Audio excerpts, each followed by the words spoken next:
This is Mark Putrino. We have actually been talking for 3 minutes and then realized we had LinkedIn unconnected to the stream and it was causing us not to be live. So apologize for being late. And Mark, Well, there it's we only go. 3 minutes after a holiday weekend, so I don't think Yeah. it's that big of a deal. But anyway, yeah, I just think it's like we're just spending this endless money over there, and I mean, it's like whatever. Like, what are we supposed to do? Go around the world and save everyone? No, it's not So, our business. Our business is the southern border that they now have the doors welded open in San Diego and Tijuana, which is ridiculous. And well, I don't dude, know you if should you've see seen what's those. up here, man. It's like people are going nuts. It's like in New York City. It's like these immigrant kids, they don't need to have all their vaccinations. And then not just COVID, they don't have to have measles, mumps, rubella. So, Tuberculosis. so you're an American citizen and you pay in New York some of the biggest taxes in the country. And your kid's got to be completely vaccinated to go to school. You got to pay taxes. You got to pay rent. And now you get these illegal immigrants come to Manhattan and it's like they get to live in places for free. They get free health care. They're talking about giving them free college. And the kids are all going to go to school. Hardly any of them speak English. So that's going to distract from the resources of the kids that are there legally. They don't need to have any vaccination proof of not just COVID, but of anything. And yeah, I mean, it's just so ass backwards, man. It's like, so we're citizens and we have to pick up the cost of people that are here illegally because Joe Biden thinks that one day they might vote Democrat. You It's know, not just Joe Biden, Mark. This is a systematic destruction of our country by diluting our population with people that are not American, that don't believe in exceptionalism, that don't believe in what we fight for, that didn't volunteer to die like these guys behind me did and like I did. We've got people coming across that don't care about this land, and we don't know what they're bringing with them as far as, like you say, viruses or their intent. well, when they say it's a free country, and I'm not just saying this to be funny, but because it's not funny, but a lot of these immigrants, when they say free country, they take that literally. They Yeah, think, oh, it's free. Oh, we get free health care. Oh, we get free. They don't realize that we're talking about our right to have free speech, which to is, just live, to live without overbearing government, which is what we have at this point, and what seems like it's coming worse and worse. It's sad, but let's do something different besides well, you talk got about this just garbage. so many friggin' idiots out there. It's really pathetic. All right. Anyway, I want to just take a look at oil because it looked like oil was really starting to heat up here. Yeah. Yeah. Yeah. So look at that. So looks like we could have a little bit of a breakout situation going on here. Now, what is a breakout? Well, what is resistance? Resistance is a large concentration of investors, or I guess traders would probably be a more accurate term, that are hanging out around a certain price level. Yeah, so you got a bunch of investors who want to sell, and they're hanging out around. Oh, I guess. Well, I should say they were hanging out around. I'm going to call this 83.20. And remember, we shouldn't get that precise, but it was support back here, it was resistance here, resistance here. So now that we're above it, this tells us something. Breaking a resistance level is not just it's not just symbolic. It tells us something. Breaking means we get above the resistance.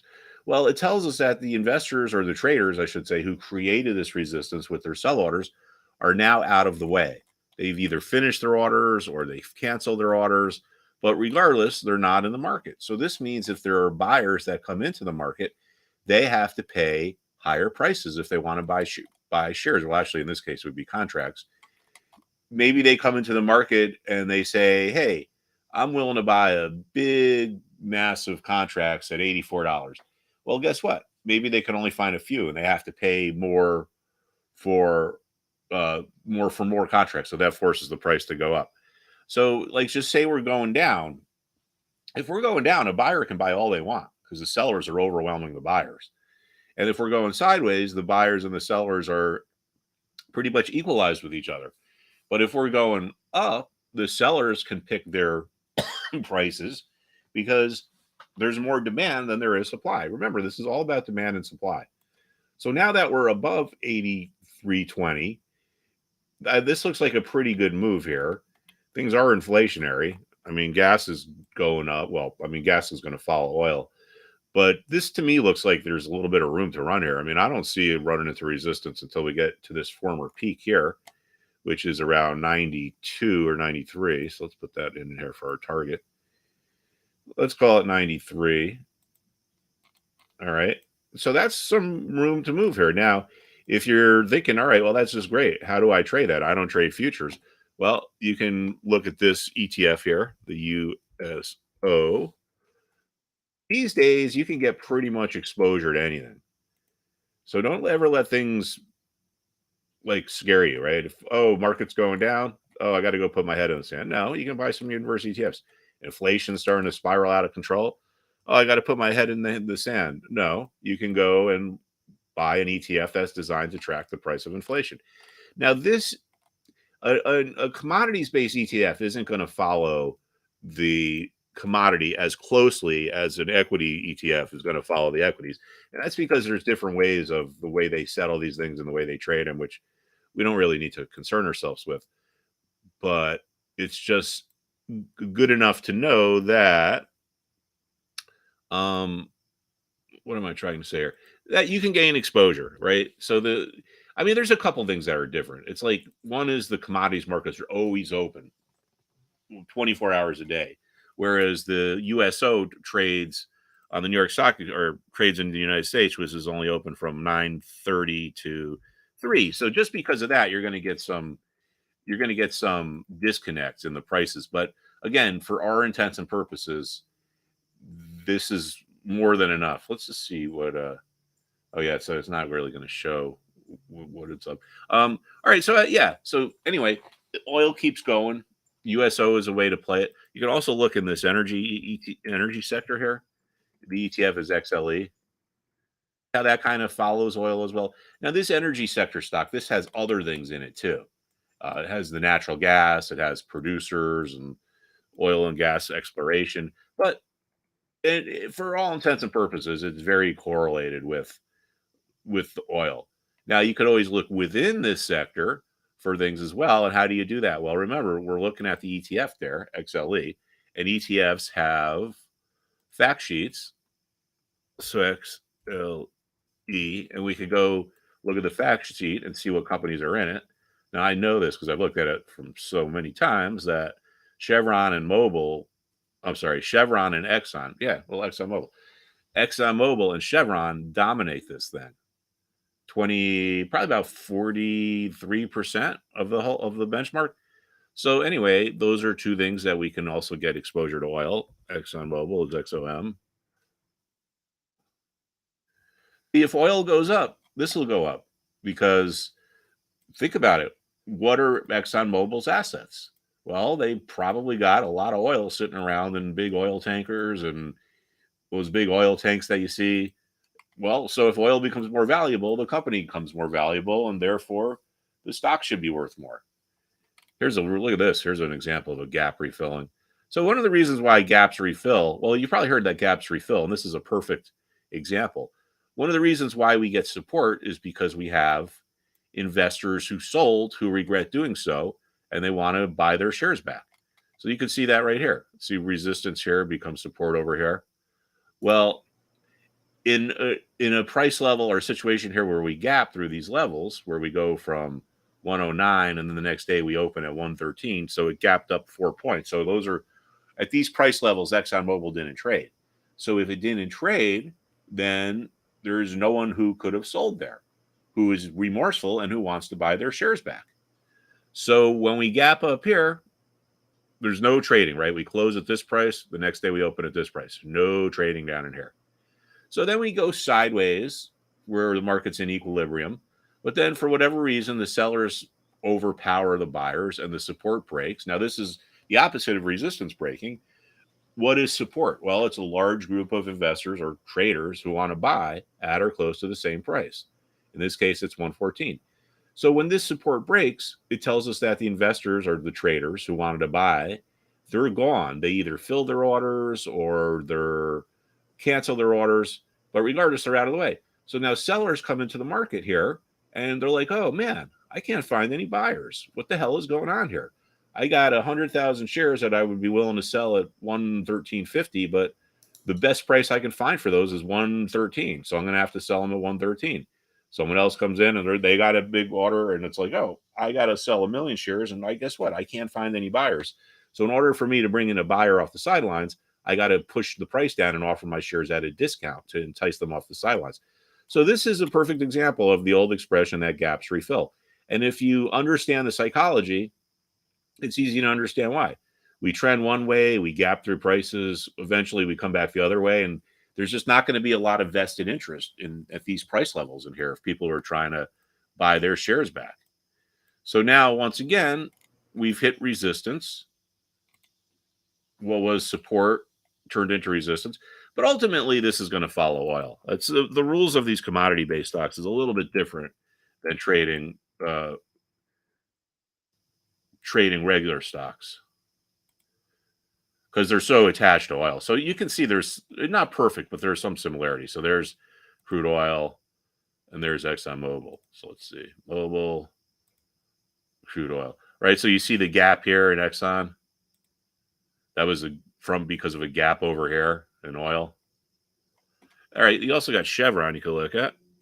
I want to think that was when OPEC cut production the last time, and they're fixing to do it again. Yeah, I don't know. I don't really remember.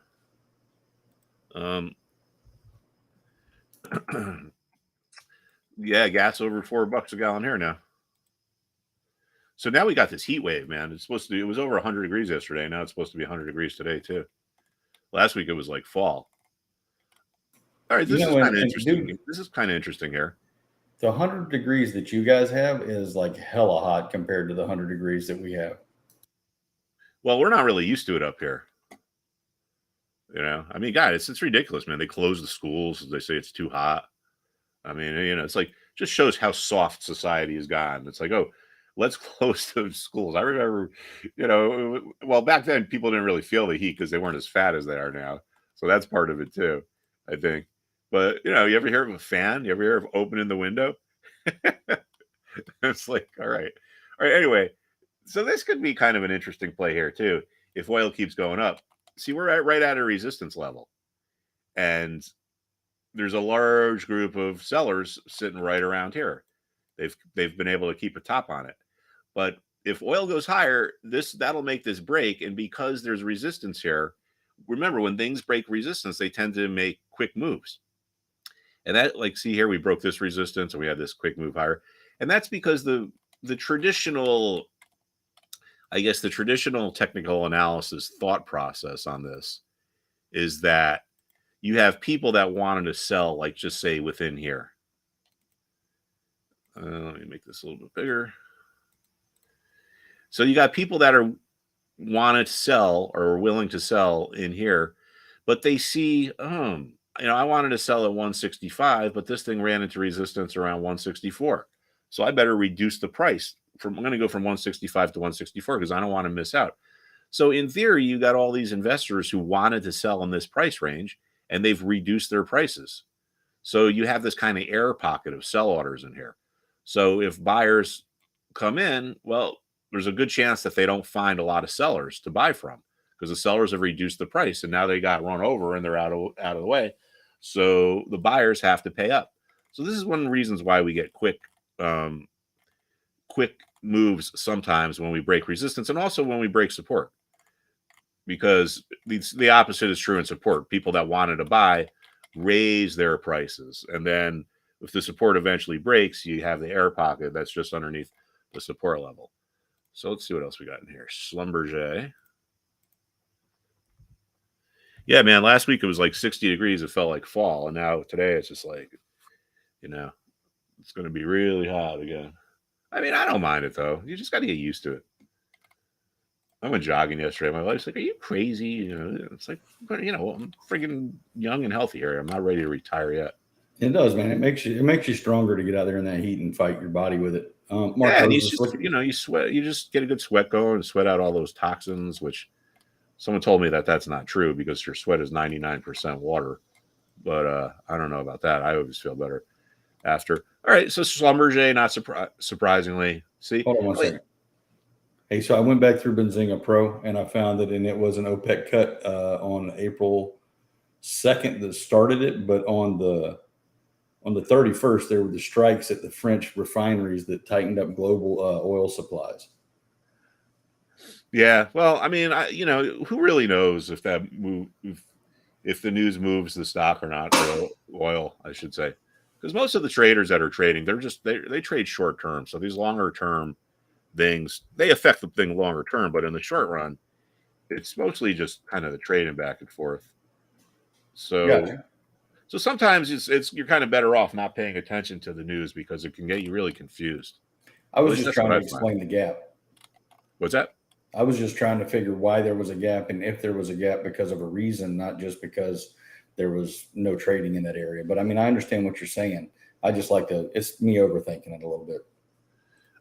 So what day was that? Let's just check That it. was April 1st, March 31st of 23. The other thing too that see this is a what is going on here? This is what we call a rolling contract. Mm-hmm. Whereas if you're an oil trader, this is not what you're trading.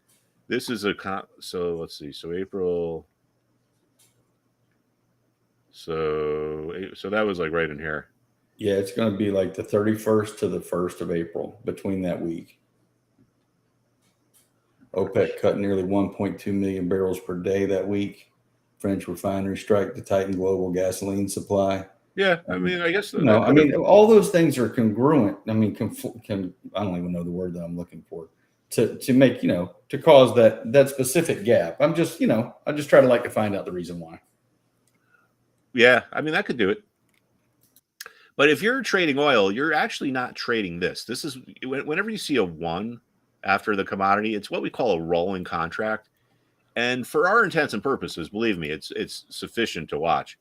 But if you were to trade a oil future, well, say you're trading the future that expires in October, you would be looking at that specific contract. If you were looking at the future that expires in November, you would be looking at that specific contract. And there's going to be a little bit of a differences, but this here is like the aggregate or the combination of when they put everything together. So, but if you're a commodities trader, you know that, and I don't even know if TradingView gives me the ability to look at some of the near-term contracts. Like we could just say oil.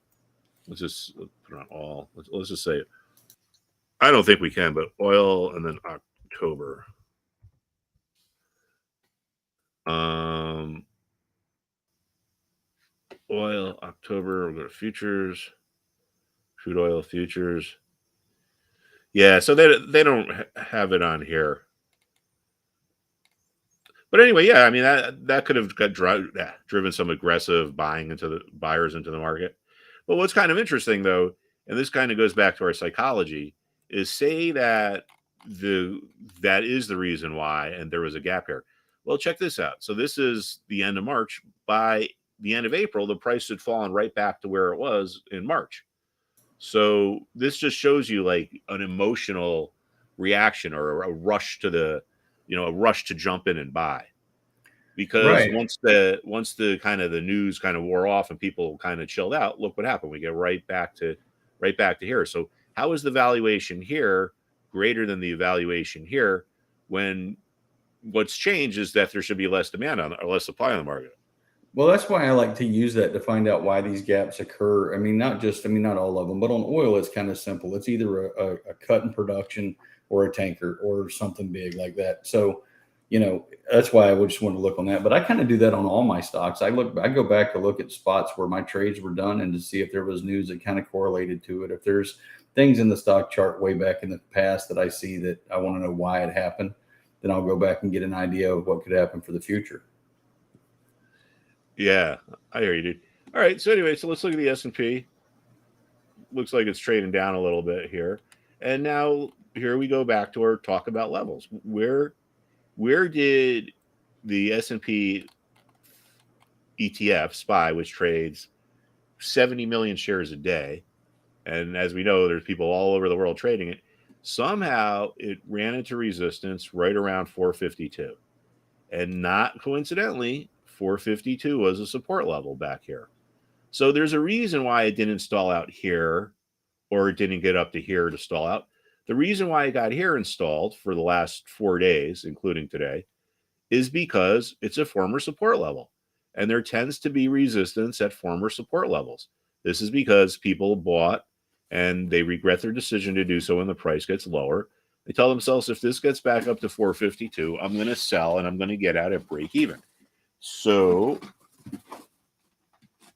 my guinea pig Walker Texas Rodent is doing his workout. They sometimes they work out. They like run really fast around their little areas. Yeah. It's pretty funny. And they move their little houses around to where they like them. Pretty cool. Anyway, I like our rescue piggers over here. All right. So anyway, so it's all about knowing where these price levels are. The price levels is like your map to the market, right? We tend to run into resistance at former support levels. So just say hypothetically you bought this thing when it was down here around let's just let me get rid of that. Let's just say 431. And it's moving higher and you're wondering, where should I sell this? Well, if you let the market tell you what to do and you look into the past and say, oh, 452 is an important level. It's not 451 or 453, it's 452. So this could give me an idea of where to put my sell target or where to have my seller. Now let's just say this starts to go lower. All right. And you start to think, oh, gee, where should I buy it? Well, you look into the past and you say, oh, look at that. There was resistance around 443.50. That means there's a good chance that there's going to be support there because we have people who sold who regret their decision to do so after we made this move higher. And you're going to have a lot of these remorseful sellers trying to buy their shares back. So if there's enough, then there is going to be support. If there's enough of these buy orders, there's going to be support around here. And what happens is when markets are going lower, right, it's because there's not enough buyers or there's not enough demand. So the traders are looking and they're watching and they're like, all right, well, this thing is trending lower here. Let me put a little arrow in there. So this thing is trending lower. Where should I buy it? Should I buy it if it gets to 448? Well, maybe then you're just guessing, but oh, look at that, 443. There's a good chance that it's going to find support there. Now, some of the traders, they notice the price has stopped moving lower. So if prices move lower because there's not enough buyers in the market, well, when it stops moving lower, that means there are enough buyers in the market. So then you get this potential snowball effect. These people that want to buy are afraid that they're going to get outbid. The sellers are going to go to whoever is willing to pay the highest price. So you get this snowball effect of these buyers trying to outbid each other, and that causes us to rally. So this is another example of how when we get to a support level, when we're rallying off of support, it has nothing to do with the news. Most likely, it has to do with psychology. You get these anxious buyers are just cutting ahead of each other in line. It's like it's like you watch Storage Wars. Like someone bids 406 and then someone else bids 407, and they just get in front of each other. So, if you could have put on the market or on CNBC this day, and they could have been like, oh, the market's up because of this or the market's up because of that. Yeah, maybe it is, maybe it's not. But I think it's just much easier to understand if you think about the psychology, because the people that are executing these trades are short-term traders, all right? Just by definition. When you're an institutional money manager or if you're a retail investor, you have to give your order to a broker for them to execute. Now, when the broker gets it, they're just going to assume that you want to get your order done somewhere. They're not going to say, oh, why are you buying this at 410? Can I see your analysis? Can you tell me where it's going to be in a year or not? They're like, no, the job of a broker is to just get the trade done. And it's to get it done somewhere around where the current market is trading. The broker's not going to say, like, listen, man, the brokers aren't going to turn away commissions. So a broker's not going to say, hey, I think you should wait another month before you buy this. They're just going to run out into the crowd. Picture the old days, like the floor of the New York Stock Exchange, right? When all the people who wanted to trade a particular stock had to go to a certain place and trade in front of the specialist who was the person who monitored that stock. So you had no choice. If you wanted to trade IBM, your floor broker had to go to the IBM post and trade it there. So just pretend there's a room where everyone who's buying or selling a particular stock has to go into that room. Well, the people that send the people into the room to buy, well, the people, they've done their research. They say, all right, you know what? I've done my research. I've gone through the balance sheets. I've gone through this income statement. I want to buy this stock. So I call my broker. The broker's like, okay, you want to buy this stock? Great. The broker runs into the room and goes and buys the stock. The broker's not really thinking, like, what was it that made their client decide to buy this stock? Now, when the broker goes into that room, just pretend that as the broker goes into the room, he notices that a bunch of the sellers have finished and more buyers are coming into the room. Well, what's the broker going to do? The broker's going to be like, oh man, I better raise the price I'm willing to pay, because if not, one of these other people are going to get ahead of me. Then someone else sees, oh, Mark's willing to pay that. Well, I'm going to pay $1 higher than him. And then you get this snowballing effect here. So this is why when we get to a support level, a lot of times we get a rally, just like happened here and just like happened here. Now, if you think about it from a news point of view, like whatever the news is here, oh, it's what happened with ISM data, this, that, and the other thing. It's like it'll drive you crazy. But think about this. How is it that this thing had the exact same valuation here on April 26th as it did on May 4th? But somehow in between there, it got up to here. So let's look at that in terms of a percentage. All right, so what happened that made the S&P's value increase by almost 3% in 3 days and then lose 3% of its value in another 3 days? And if you try to think about the news, like, you're just going to drive yourself crazy, because it's really not because of the news. It's because of these group of short-term traders that are trying to out-trade each other, and they're getting in the way of each other sometimes. Well, I'm not saying that I use the news, Mark. I was just saying that I like to go back. It's kind of like my hobby. I like to go back because, the whole reason you and I had started this was history. And I like to look and see what caused it so that I can understand in the future what may cause it again. Even though the chart 100% of the time will come back and reset itself up, I still like to just do it. It's just a hobby of mine. Yeah, I hear you. All right, so here's our tech sector, and we can see here that the tech sectors once again ran into this important level around 177. Is this 177? All right, I'm gonna make this. I really shouldn't make it this precise, because I don't want people to start missing out things because they're just too sensitive. But just remember that. I'm gonna put it on here. Like you shouldn't say, all right, I'm gonna sell it at 176.75. You should always give yourself like a 50 basis point or maybe a 1% cushion. So you were thinking about selling and the resistance is around 176.75. Well, maybe you go in there and try to sell at 176, because you don't want to miss out. I've seen a lot of people over there lose out a lot of profits because they got too price sensitive, is what we call it. So anyway, way back here in the very end of December of 21, when the bull market was peaking, this is where we hit resistance. So here we fast forward to June of this year, so fully 18 months later, and what happens? We run into resistance at the exact same level, to like within a couple points. 18 months later, what happened that caused the market to have the same valuation at two such different time periods? All right. So we hit resistance there, and then we finally break the resistance, and all of a sudden 176.75 turns into support. All right. Now it has become resistance again, because now you have the people who bought here trying to sell over here. So here you have people that bought here that are trying to sell here to get out of break even. So resistance can remain resistance because of buyer's remorse. Support can convert into resistance because of buyer's remorse. People bought here and now they're trying to get out. So this has put a little bit of a top on the market, and 40 basis points is a kind of a fairly decent move.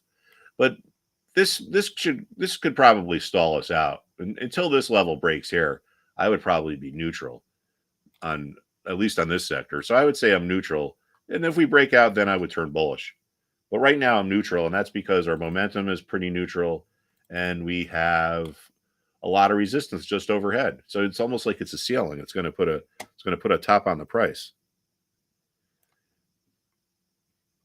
Well, you want to look at Qs? Okay.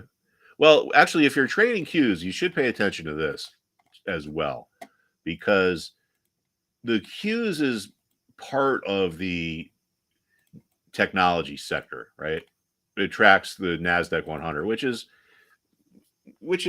heavily weighted in technology. I mean, there's other things in there that aren't technology, but the action here might have a little bit of an influence on that, because all the 100 stocks that are in the NASDAQ 100, well, actually, I shouldn't say that. I don't know for sure. But anyway, let me just stop confusing you. Just forget I said that, and let's go look at the Qs. Well, I mean, you could see the similarities, right? I guess. Yeah, Microsoft and Apple are both down this morning. Yeah, and notice how closely these are related. So there is some correlation, but I know more people like to trade the Qs than like to trade the XLKs. So here I would look for, all right, on the upside, let me just clean up some of these lines here. On the upside, I would be looking at this former peak for resistance, 380, because can we put charts in the chat? I don't know. Yeah, that's my new guinea pig. Walker, Texas wrote it. He's cool too. He's got a big personality. They all have very different personalities, just like people. But anyway, I would be looking at former resistance level. So let's just call it 380. Let's call it 383 because we don't want to miss out. But from a short-term point of view, I would have my sell target up around here, right? When we get to former peaks, we tend to run into resistance because there's people who bought here who are going to be trying to sell and get out at break even. Now, on the downside, I would have where this black line is, 375, because that was support over here. It'll probably become support again. I mean, it kind of just blew right through it. So I would say it's minor support, but 375 on the downside and then 383 on the upside from this time horizon, or this perspective. Let's see here. Yeah, I mean, that's what those are levels I'd be watching. Notice how it was the closing price here and then the opening price here. So that means most volume trades on the open and the closes. So you had a lot of volume traded here and you had a lot of volume traded here. And now you're going to have a lot of the people who are sellers in here are going to be thinking, gee, I'd like to buy my shares back if I can. So yeah, all right. So that's what I'd be looking at there. And actually, you know what we need to do is what's really important to watch in the market is the treasury, the treasury yields here. So we've had a kind of a big jump from, wow, look at that. That's actually a really big jump. So on Friday, we were down at 4.07.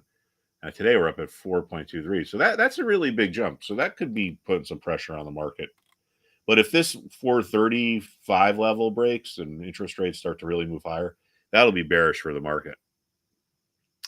All right. What else can we look at? Healthcare. Let's go Bears. Well, yeah, the NFL starts this weekend, right? Mm-hmm. Is there a Thursday night game? I'm not sure if there is or not. I'm still so miffed about Disney pulling ESPN and everything off of Spectrum. I can't watch anything. Yeah, that's and there's they have the U.S. Open, the tennis here in New York, and I guess people that have Spectrum, there's a blackout, so you could live in Manhattan and you can't even watch the tennis, which I think is just so. I mean, it's like New York has 9 million people. It's like there are people that are going to want to go whether they can watch it on TV or not. Absolutely. So it's such a, and I used to get so mad here, and it happens. Like I'm in Connecticut, so our home team is the Patriots, and every year there's a weekend where the Jets and the Giants play the same time as the Patriots do, and they show the Jets and they show the Giants. They don't show the Patriots, and it's like, come on, man. If it's like it almost should be in the Constitution that if you live in a state, you should be able to watch your team play. Mark, the whole reason I'm a Dolphin and not a Buck is because I never could get the channel in Tampa. I got the channel in Miami when I was a kid. It's the only one we could pick up, so I was a Dolphin fan. Yeah, it's kind of ridiculous. All right, here's healthcare. And we can just see again, right? We got our perfect example of what was resistance turning into support. What else do we need to look at? Financials.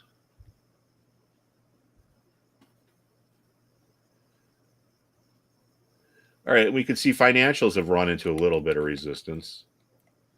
So here's a support level. So what do we have? We got tech and financials each kind of trading right under resistance. So that could put a top on the market. I have a hard time. I mean, it could go forward or move higher, but it's probably not going to be like one of these really like explosive moves. Maybe it churns and churns and slowly works its way higher. But when you got the market, when you got two of the most important sectors of the market sitting right below a big pocket or a price range where there's going to be a lot of sell interest, that could keep a top on the market. And if those interest rates start to move higher, then it's almost a sure thing that we're going to go lower. All right, let's just see what's going on in the news here. Spotify. Oh boy, there's that stupid Meghan Markle. It's a disgrace. And this guy is too, man. Prince Harry. They're They worldwide. seriously going to pay those two $1 billion? This is an insane world we live in. Did you see the auto workers are going to probably go on strike? They want a 43% raise. It's like, are you? It's like, are you kidding me, man? 43%. I told you, Mark, UPS, once UPS got the raise, the whole world's fixing to freak out. And it is. Jeez, I mean, you got to be kidding me. So I mean, no offense or anything, but it's like you want a 43% raise. You're probably making six figures as it is. Do you realize that if money wasn't inflated, that we'd still be paying $4,500 for a car? If you didn't have inflation and excess spending and ridiculousness and people needing the minimum wage, right? $15 an hour. The only reason you need that minimum wage is because the politicians decided you needed that minimum wage. And that takes and just adjust and it just messes the economy up, man, when you do that. And it's starting to be felt here in Florida.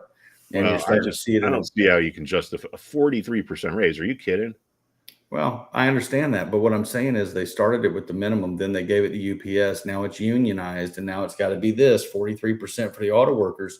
The auto workers already own General Motors. Didn't they get that given to them during Obamacare, or does the government still own General Motors? I don't remember. I know they bailed out the stockholders and not the bondholders. And the So when are they going to bail bondholders out the are taxpayer? yeah, and the Because they're bailing bondholders. us out. We bail out everybody else in the world, and we just keep dishing out, and they expect us to keep putting it out. It's just amazing. Yeah. All right. Well, here I would probably be looking for some kind of reversal on this Spotify here because it's really overbought. Um, what is my opinion on the tech? Well, that kind of goes back to what we call Dow theory. And back in those days, Charles Dow uh, had a thing where, like, all right, well, if the transports, and this is the transport sector here, are strong, that means the market's going to be strong, and the transports could potentially lead the market. But back then, we're talking 120, 130 years ago, transportation was a much bigger part of the economy than it is now, because that was like the maybe the golden age of railroads and maybe when you just started getting cars. So the transportation sector isn't as big now as it used to be. So I think that Dow theory is kind of, I don't want to say it's been refuted, but I don't think it works like the way it used to. And just to give you an example of how things change, when I first came up in the 90s, before the tech boom, energy was the biggest sector in the market. And now energy is only like 4% or 5%. So I don't think that Dow theory is really kind of worth paying attention to. I mean, I guess it's kind of cool to know it or understand what it is. Oh, wait a second. Why is this a small cap growth ETF? I'm looking for is it IYT? IYT. Oh, here we go. This is what I'm Maddie, have you seen the Flippy, the robot that cooks the French fries and the hamburgers in some of these hamburger joints like White Castle and the Cali Burger here in Florida? This thing $60,000 and it flips, does not burn food, doesn't show up late for work, and it cuts down the staffing in a restaurant to about what, two servers at the counter. So I mean, if you're going to be the biggest drain on a business as the employee, and you're going to give somebody a robot that works with no complaints, and he just goes to work every day, there's going to be a lot of unemployed people. Yeah. Yeah. I mean, I guess it's not a surprise. But look at this. Even if we look at this transportation sector, we see these clear price levels, right? Here we got support, and then it becomes resistance, and then resistance becomes support. So you can't. You just got to accept, if you want to be a good trader, you just have to accept that some price levels are more important than others, and a lot of times you can't even figure out why. I mean, why did we know that there's resistance here because there's resistance back here, but why was there resistance here? Why did the sellers decide to come out of the woodwork when the price got up to here? And the answer to that is I really don't know. I mean, I know why this is resistance because this was resistance. And I know why this is resistance because this is resistance, and the same here. And then you know that support is here because it was here. Now, why would support originally form here? Why is this where the buyers decide to come out? I don't know. But I know that this is support here because it was support here. I know that this is resistance here and here. Like this is resistance here because it was support here. This is resistance here because it was resistance there. And now this is support because it was resistance. Hi, Caleb. Good morning, buddy. Hope you're having a great day. Yeah, learn how to be a stock market person. That's right. Follow your daddy's lead. He's been killing it. All right. Yeah. So anyway, despite all, I mean, this is the transportation sector, and it's the same thing, right? Despite all the stuff that's going on in the transportation sector, so forth and so on, we go back to a level that was important over 2 years ago, and it becomes important again over 2 years, right? So this is our market memory, and it's would be hard to believe if you didn't see it on a chart, but if you look at the chart, there it is, as clear as day. Hey, Caleb. All right, let me just take a quick look at the headlines here. Yeah, this is, you got to be kidding. You know what? I used to like Harry too. I thought he was a tough dude. He was a soldier. He was out in combat doing all this other stuff. Thought he was the beaten down second son. Maybe he's got a lot of substance to him, but man, he's a paper airplane. Well, a hurricane. He's thinking with the wrong head, as they say. And one day he's going to regret it. And I think he's already starting to regret it. I would think. Yeah. Like the other one there, what's her face? Kate Middleton. She works with charities. She works with kids. What does this one do? Just try to get deals on Spotify. Pretty bad. All right. If anyone has any other questions, I'm going to get going, but we should be back tomorrow morning. Just remember to keep an eye on that resistance in financials and health and tech and financials, because if we don't break through, we're going to kind of start to trend lower probably.